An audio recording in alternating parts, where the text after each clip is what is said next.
And now, it's Coast Vue with Ricky Mathews. Brought to you by AGJ Systems and Networks on SuperTalk 103.1 FM. Welcome to Coast Vue. I hope you're having a great Thursday as we continue to celebrate the people of coastal Mississippi. Really, the people of coastal Mississippi today, actually, because we're going to talk to someone who we've been on the show before, but went off to do some amazing things in his career. We're going to be catching up with him in just a second, but we always are celebrating the people who make coastal Mississippi such an amazing place to live, work, and play. And sometimes we celebrate people who've gone off to do amazing things. They're great examples for the rest of us. Now, I was doing some thinking the other day about words, and one word that I think if people who knew me well in my career would say of me that I was probably one of the most doggedly determined people they had ever met. You know, I was defined by the word tenacity. I mean, I think it kind of fits me. But I also know this, that one of the most important characteristics for success is tenacity. So let's think about tenacity for a second. Here's the formal definition is the quality or fact of being able to grip something firmly. I never really thought about it that way, actually, but that's the formal definition. Of course, other words that have been used are persistence, determination, perseverance, resolution, resolve. All those fit pretty well. But being tenacious, something about that word.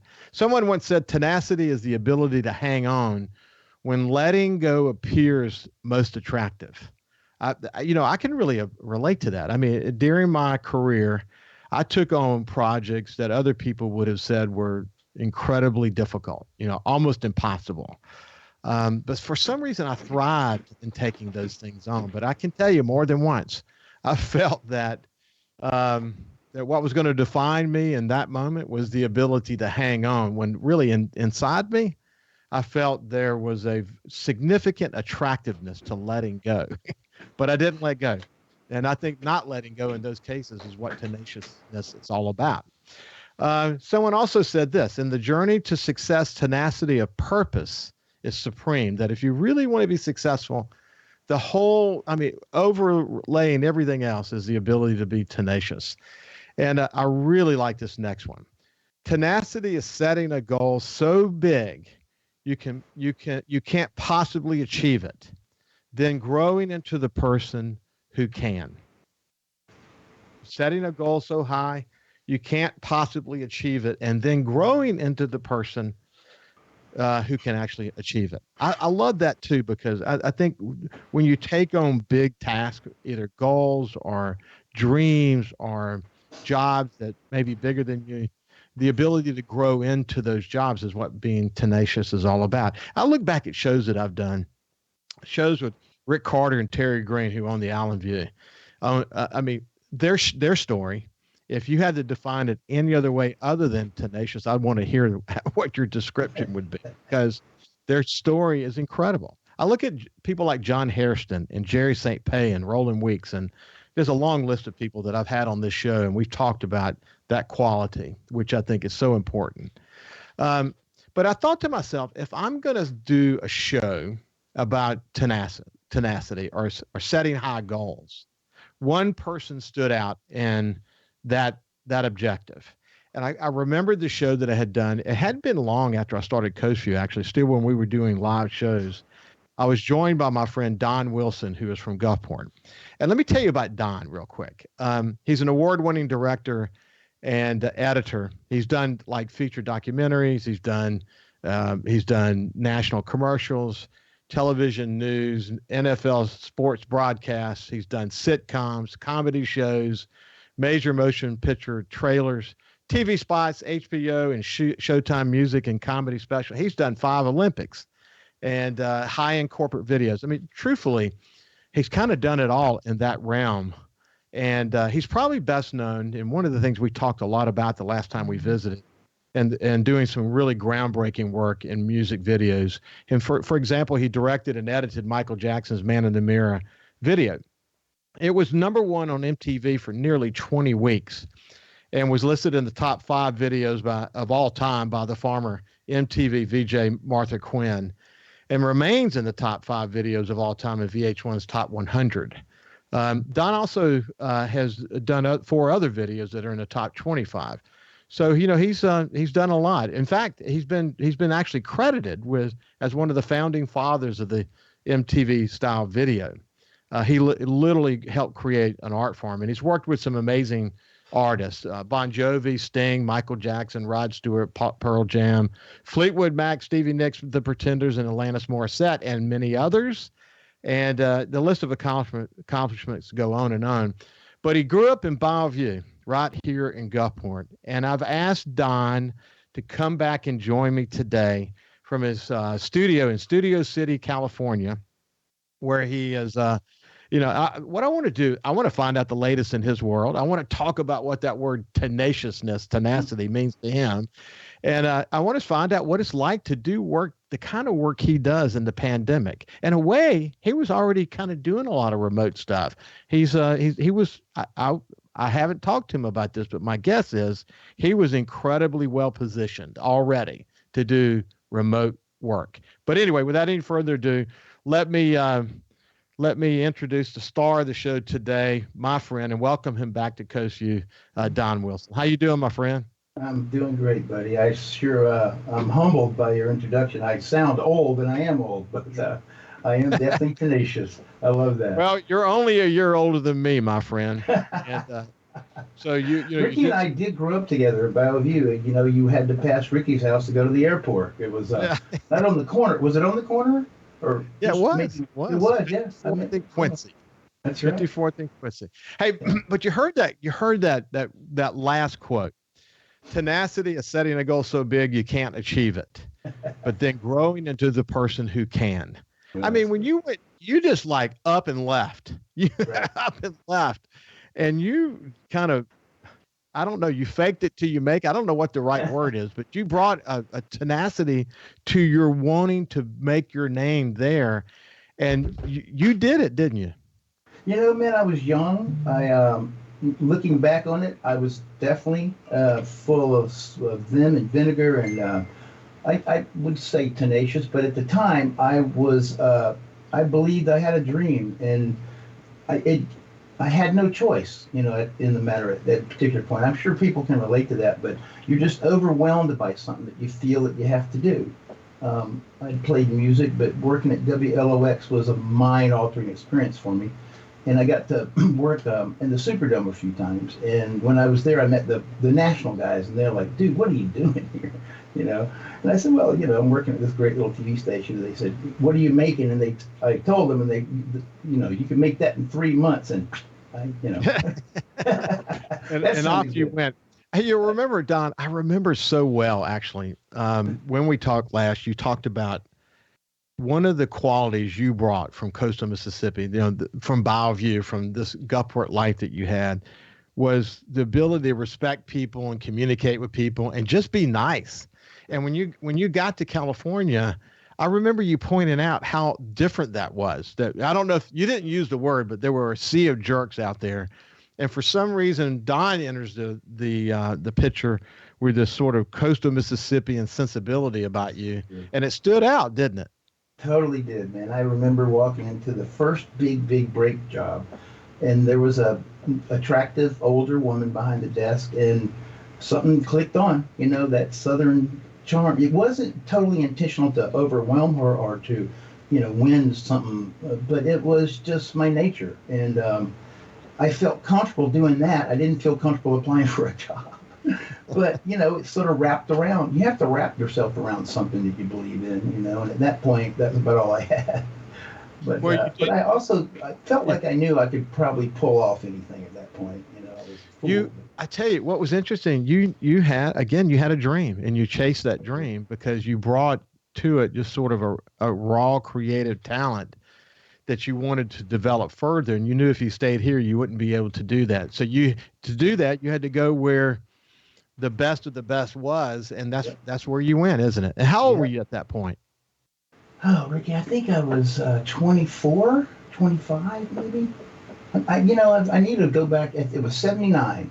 So Yeah. Yeah. In the 79. But I'll never forget it. It was the gas crunch, and, it was just, there were so many things to remember back in that time. But, yeah. So we're going to talk more about lots of aspects of you, but you heard what I said about in the pandemic, which is something I talk about on Coast Vue all the time, that there were trends to do remote work before the pandemic, but as we learned after Katrina, any trend that was in place prior to the disaster is just going to get sped up. And certainly that's the case as it relates to remote work. But you were actually already quite innovative as it related to doing remote work, weren't you? Absolutely. I had run big hundreds, 250 people facilities. And I remember having a celebration when we made 6.5% profit for a year. Just insane, right? And just all that worry. And I finally gotten to a place where I didn't let people in the room when I edited. A lot of things that you do. Go ahead. No, let's do this. Let's pick it. We're going to pick it right there because we're coming to the end of this segment together. But this is Don Wilson, who's gone on to California to do some amazing things. When we come back, we're going to continue the conversation with Don. We'll see you after this break. Welcome back to Coast Vue. I'm visiting with my friend Don Wilson, who is a noted editor, and I would say it had, in some ways, sort of a revolutionary impact on a lot of the area that he chose to do business, documentaries and MTV-style videos, and the list goes on. We'll reflect on some of that here in just a second. But, before I started the show this morning, I looked at my Facebook feed, and Brody Moore, who is my cousin's grandson, is a starting infielder at Auburn University. He plays baseball at Auburn. So did his father and his cousin, and long history of baseball players in that family. But he posted this. He's really a great kid. He said, "If you've got a dream to chase it, because the dream won't chase you back." So he's just saying, you got to do it. That's awesome. And that's what you did when you went there. But when we went to break, we were talking about how you sort of built your own. You built an incredible capability to be able to do remote work, and you did that some time ago. So when people started flipping the switch to say we're going to start doing more remote work, you were already set up to do it, weren't you? Totally, man. I totally was. I saw it coming too. But I had gotten to a point to where it was clients only wanted to work with me whatever facility I was in. So it sort of defeated the purpose of running a staff. It was just a fight over my time. And I also felt that I could do better work without having to worry about other people's problems. And the business started to change. I saw it changing. But I typically don't allow people, it sounds like I'm a jerk, but I'm not. And I don't allow people in the room when I edit, especially when I edit. And think about this, I start with black. You start with a blank tape, which is kind of daunting. But at the same time, you have to make a lot of mistakes to find that one little, hidden gem. And you can look like a fool to a client who doesn't know you yet, right? Yeah. It's like a first draft of how many writers want you to read their rough draft? They don't. It's sort of the same thing. Go ahead. Yeah, go ahead, Don. Finish. Yeah. No, I just say I got faster at getting through the direct to find the jewels, but that was something that I learned early on, that for me to do my best work, I had to fail a lot, one-on-one. Yeah, I remember, Don, the conversation that we had about that now famous Quiet Riot video when you had a tough customer that you're working for, and when you looked at the first cut, I remember him saying something like, you didn't like where you were, and you said, "Come back. We're going to come back on Monday." And what you did is you went off on your own and completely recut this incredible video. And when you came back, the guy liked it. He loved it. Yeah. But you've always done your best work. Even in the beginning, you did that, didn't you? Yeah, and pressure too. It's interesting. I find that I believe that people who really find that root part of their life, the root, i.e., the career, there's a singing that sort of happens in me, that if I'm doing something I truly love or I'm really into, time passes. I don't feel fatigued. I'm sure you can understand. I've known you a long time. You've been hugely successful. You don't become successful in and not enjoy it. Or if you do, I don't I don't know how you deal with it. But Yeah, yeah, you have to you know, love it for sure. you have to, because there's a lot you got to put up with, and gosh. So Don, let's give people like what kind of things are you working on these days? Gosh, well, my wife and I, she runs the film school at Pepperdine, and she's a writer. She's worked on movies like Princess Diaries and so forth. We're developing a show. It's really good. I can't tell you how many times at parties or wherever I get to tell them, people ask me, tell them, or something, a topic will come up and it'll evolve into a bunch of stories, and you need to write a book. And I don't want to write a book about me. But what we come up with, sort of an amalgam of all these people I've known and all these situations, and some are true, some I completely made up, and some I ripped off. But it's going to be kind of interesting. It's sort of a guy who's I don't know how to explain it. For lack of a rough draft idea is that he's an angel on probation who runs this big arena where all these acts have to go. Because they're usually they get there and they're ready to break up, they're ready to quit the business, and they leave and everything's blissful, and they never quite know why, right? So, and it's interesting how you can get people to pay attention to something about rock and roll if you add an angel to it. Okay? So I told you more than I should, but yeah, we'll see. And I've been working. I directed a concert back in during a brief COVID hiatus. Back in South Carolina, excuse me. I get them mixed up. Yeah. And I'm working on another one right now. Every time we had something booked, though, Ricky, it got canceled. It's strange. So I've taken this time, can afford to do it, to do stuff for us. We've always wanted to do that. And every time we do it, it's pretty successful. And my wife's a superstar, so this is what we've been trying to do. And I'm doing a job right now, a new little comedy show, but I'm old enough now. I can't retire. Look at you. You're supposed to be retired. Doesn't work, does it? We end up getting into that a lot. It's hard for people like you and me to literally bail out. I remember John Harrison, who's the CEO of Hancock Bank's a good friend, Hancock Whitney, incidentally. He's a good friend of mine, and he said, when he heard that I was going to retire, he said, "Well, what are you going to do now?" And I said, "Nothing. I'm going to enjoy life." And I took some time off. I took a few years off and had this opportunity and came back to do it. The thing that this has done, I think it satisfied that need maybe that I had after I'd been away for a while, the need to connect and that need to try to make a difference. And I have to tell you, one of the things I forgot about after having been a publisher for so long was how much I care about the community, how much I learned about what it takes to build a great community.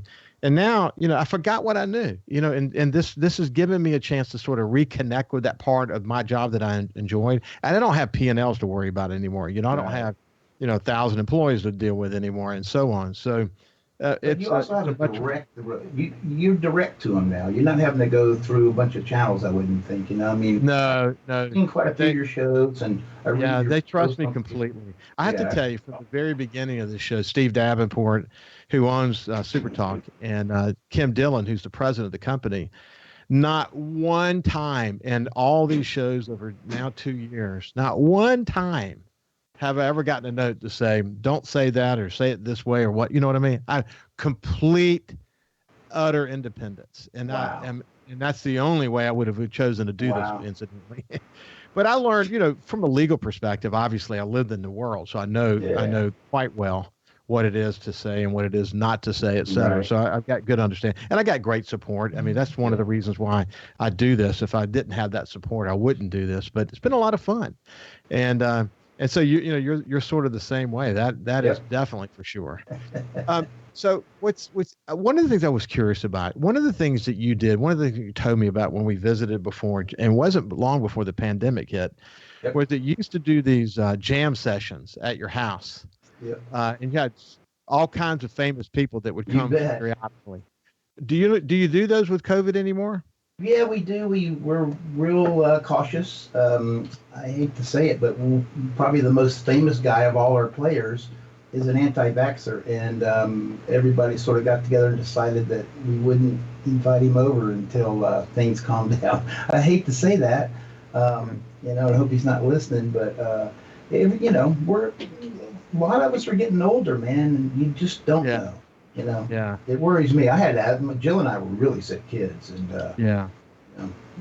I actually worried about you when COVID came on because your pre-existings are not great for COVID. And for people like you, I've had many conversations with an infectious disease doctor here locally named Nicholas Conger. And Dr. Conger has given great advice about this. But at the end of the day, people are going to make their choices. But if you have pre-existing conditions, even with the current Omicron wave, the vast majority, if not like almost completely, the number of people who get hospitalized are those who are not vaccinated. Right. And those statistics are pretty startling, actually. Yeah. And I just wish more people, especially those with pre-existing conditions, would heed the advice. Yeah. But you've been lucky, haven't you? I have. I don't go out. I don't go out that much. I have a really nice German sports car that I love to look at, but I probably drove it 100 miles last year, Ricky. I'm serious. It's ridiculous.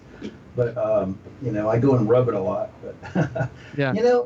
I'm comfortable. We have a really nice place. A great view of the valley. I got a recording studio. I've got 3 edit bays. I got graphics, and then but we live in the hills, and the hills is. I've been here 20 years now, and I'm like the senior member, so I'm sort of the neighborhood guy, and anything that has to be fought about seems to happen here. So it's a neighborhood. I tell people I grew up where there's a neighborhood, and you live in one. You're my neighbor. You're coming over.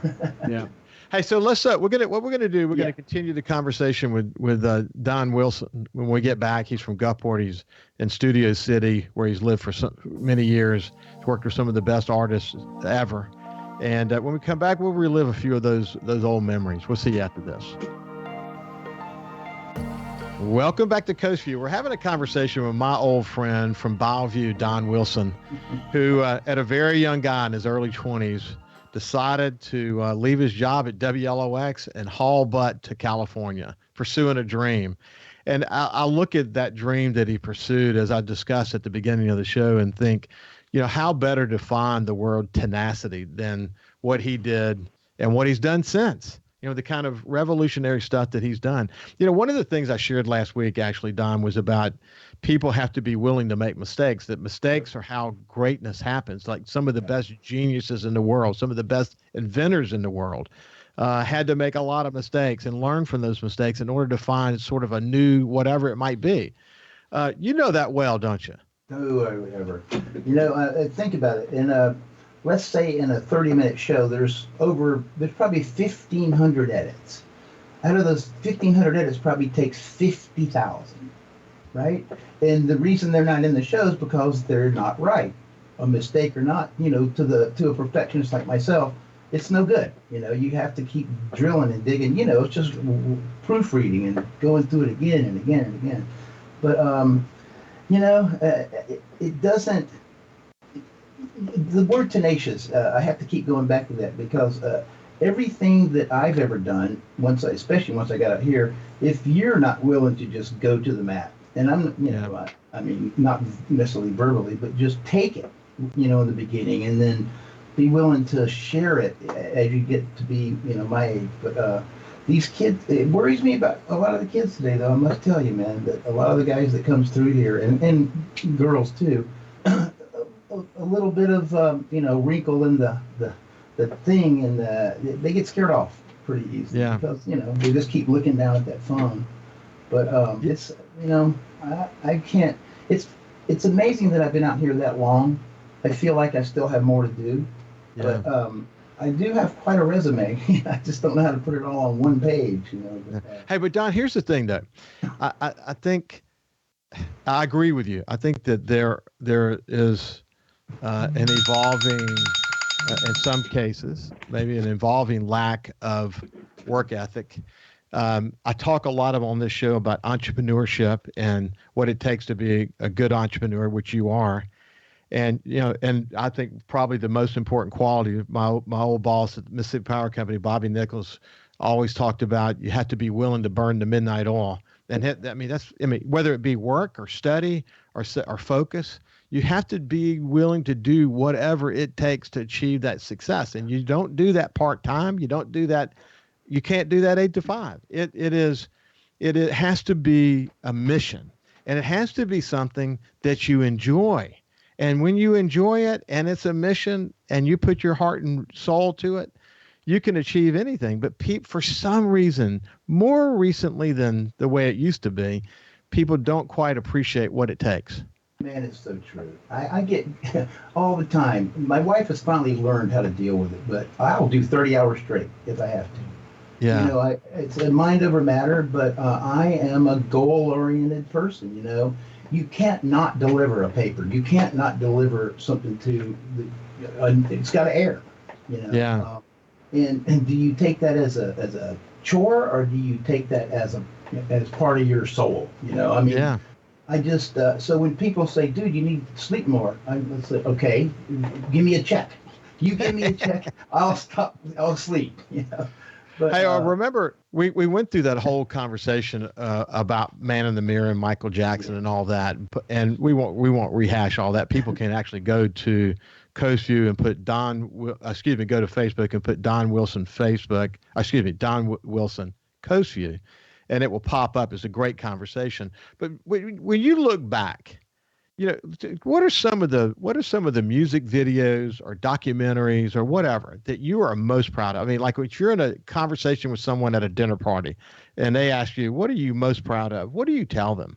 Man, that's, I'd like to say it changes with my moods, but there's a top 5. I'm Mississippi Sun, that thing I did,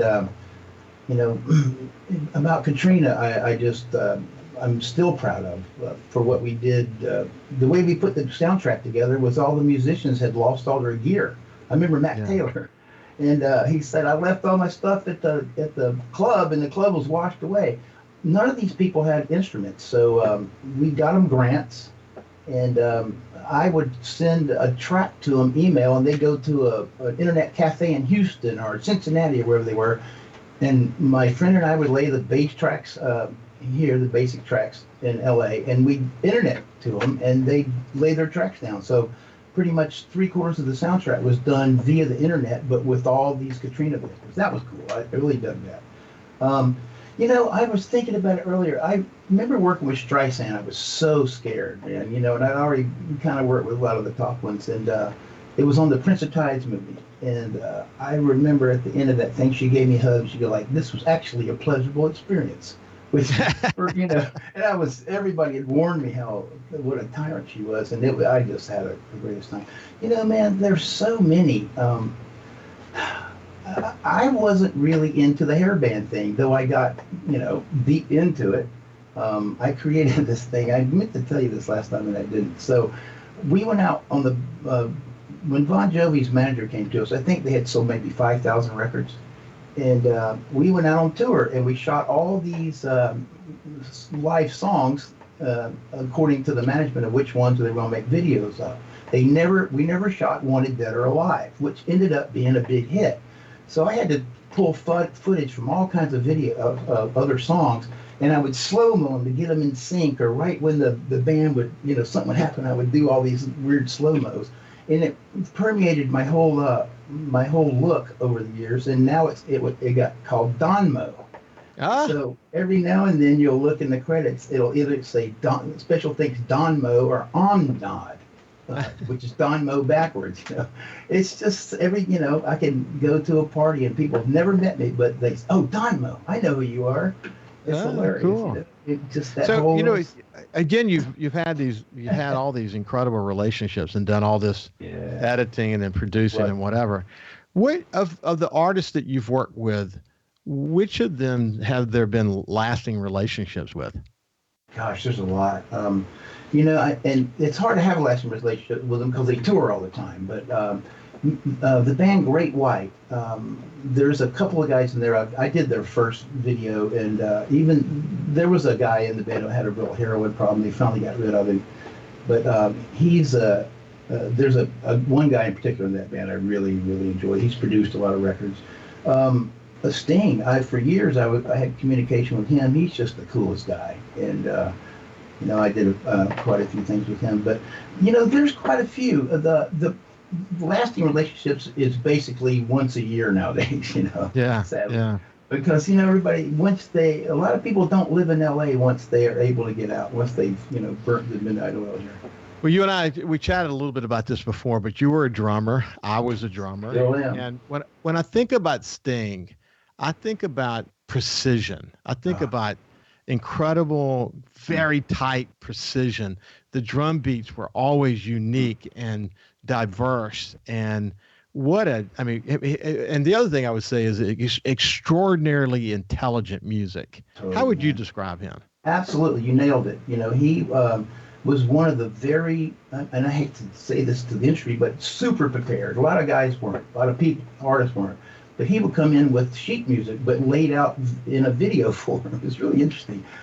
So whenever you would work with Sting, you kind of knew that unless you were shooting from the hip, you weren't going to waste a lot of time. Yeah. And, we did this one video one time called Fortress Around Your Heart. I just loved it. It's shot in black and white. And at the very end, we were rolling a Nagra, an audio recorder. And we had this great, beautiful pullback reveal, and he whistles Roxanne. And we added it to the video, and where'd that come from? He goes, I was just waiting for the moment. Kind of guy, and I've got to tell you who else? Weird Al Yankovic. Yeah. He's brilliant, but he was super prepared. All that satire and stuff is it's his job. He's actually a really cool guy. Yeah. One of the guys that stood the test of time for sure. The other thing about Sting that I remember, I think about Coldplay, for example. The voice or the melody being literally carried by the artist, and where what's happening behind them is just kind of rhythm. Well, Stuart Copeland, his drummer, is one of the best of all time. And if you people who are really into music, the drums and the rest of the music kind of counter each other, except the way Sting arranges it. If you listen, Stewart's playing something else from another world, and he was. It's crazy, right? But see, of course, he travels so extensively, and he let his travels influence his music, and it showed, didn't it? Yep, absolutely. Always growing. And then you worked with Rod Stewart, and speaking of an instrument as a voice as an instrument, he had that, didn't he? Totally, man. Maggie May, still to this day, got to be one of my all-time favorite songs. And every time I hear it, Ricky, I think of Milner Stadium on Friday night. Really? Getting out of my car, going to watch Maggie May. It's just bizarre. I can smell it, Yeah, there are a number of songs by Elton John during that time period that bring those kind of memories back for me. Just awesome, man. Rocket Man for one, sure. Yeah. Hey, when we come back, we'll visit the last segment with Don Wilson, who's done undo some amazing things in California. He's from Bellevue and Gulfport. Yes, I am. Someone who we should be very proud of. We'll see you after this break. We're visiting with my old friend Don Wilson from Gulfport, who lives in Studio City, California these days. He has top five. Is that right? Yeah, it remains top five. No. Four. Three in the top 10. 25 of all time for VH1. Yep. But look, it's so interesting because during the break, I've always had this huge love for music, wide variety of music. I just love all genres. I like Mozart as much as I like, Sting.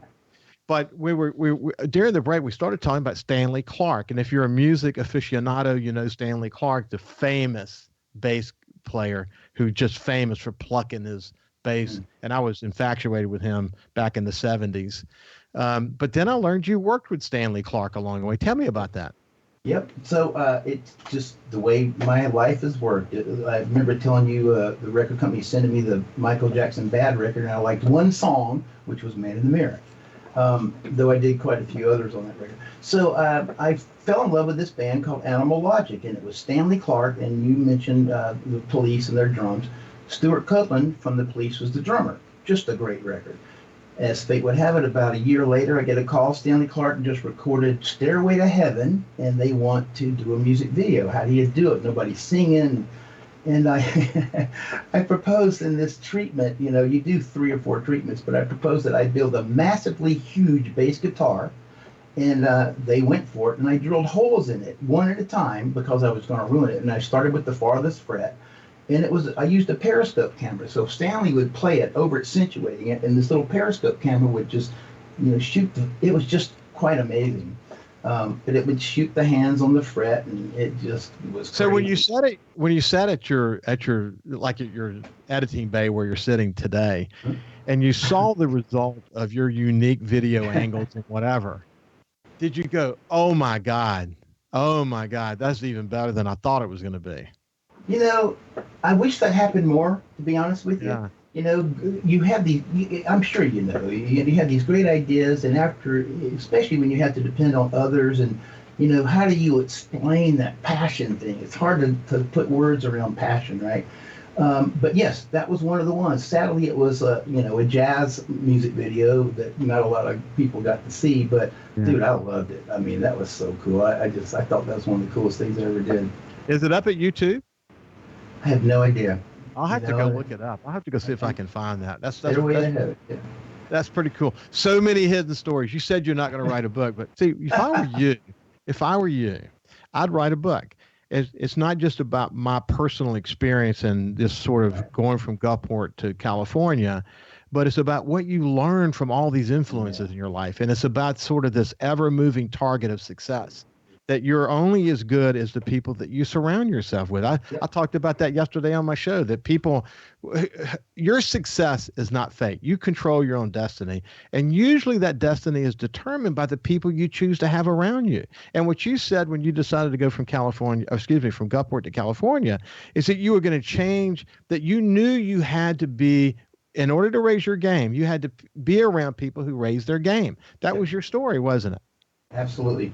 I wanted to work in WWL in New Orleans, and I applied, and they weren't really interested, and I said, okay, I'll show you.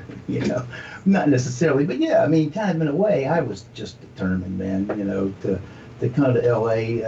It wasn't about a dream; it was about my career.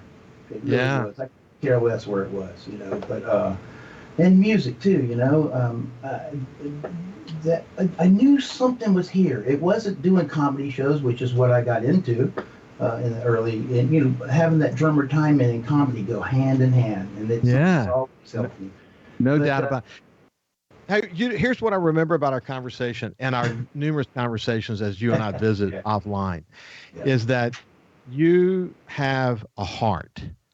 You have a heart. You care deeply about the things that you're engaged in. You care deeply about the people of coastal Mississippi. You have never lost track of your roots here and how it's helped you become successful in the world that you're in today. But I have a heart, so sometimes having a heart can be cumbersome because it makes you passionate. Well, but that ages me more than anything. Having to suppress it sometimes, but absolutely. I get it, man. I get it. It's frustrating at times. It is, but you know what? If I had my choice of approaching life or projects with passion and not having passion, I would pick the passion every single day, as much of a burden as that might be, Well, yes, but I think at this point in our lives, I'm happier. I don't know how to be happier. I think I feel like I did it the right way. I've never consciously gone in to take advantage or to screw somebody over, as they say. Never. I'm just not that guy. What's so interesting, and we're coming to the end of our time together, but what's going to be interesting is I feel this way about a lot of my friends who have done extraordinarily well in their lives. Some of your best work still may be ahead of you. I know. It's going to be so interesting to see this amalgamation of experiences that have made you who you are today, and given your passion and tenacity that's just a raw part of your character. It's going to be interesting to see where you go. But look, we're going to stay in touch. And we'll visit again. There's so many cool stories to tell. Thanks for representing Gulfport well. You bet. I love the coast, man. I was coming back, except for COVID. I was coming back for Christmas, so I'm headed back there soon. You'll be back, and when we do, we're going to have a beer together. Yes, we are, my friend. On your boat. Hey, for sure. We will do that. Hey, God bless you, and take care. Love you, Coast. Stay healthy, and we'll see you soon, my friend. Bye-bye.